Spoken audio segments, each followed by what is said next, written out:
What is up, everybody? Alright, so today is all about the new version of our iOS app. We are stoked to roll out a ton of new video features. This one is for all the filmmakers, and Caleb and I are stoked. So without further ado, let's get into it.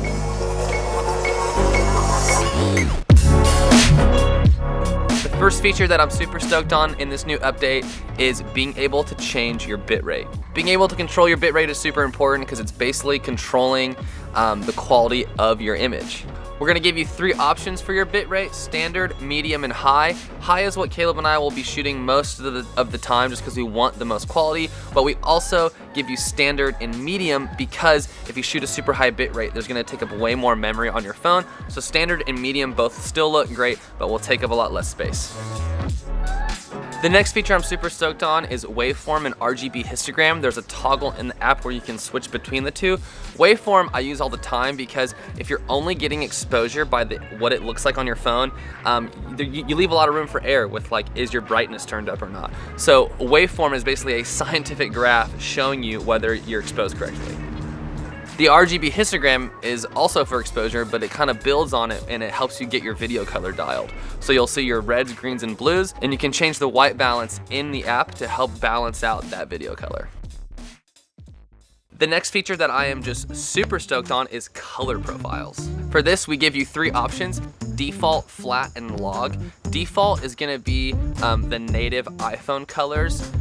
Flat, which is what I'll probably shoot the most, is basically just a much flatter version of that. So less contrast, less saturation. And then log is just the extreme. It is like the flattest possible image. One of the great things about shooting flat and log is that you get more dynamic range and you get way more room to play with the colors in post. So all cinema cameras and a lot of DSLRs have this as an option, and it's just amazing because it opens up so much more creativity. I will say, if you're shooting flat and log, you will need to color correct in post.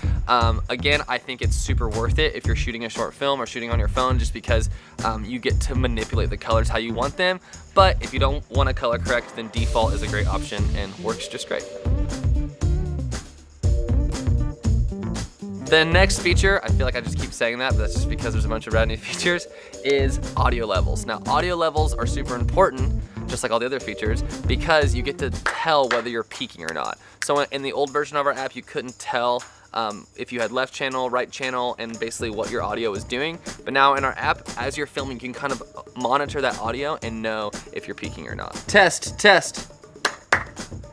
The last but not least important feature is now you can choose whether you are shooting NTSC and PAL. If you don't know what that means, honestly, don't even worry about it. It basically means it's like a frequency at which your video plays. So the United States runs all NTSC, a lot of Europe, Africa, and Asia, I believe, run PAL.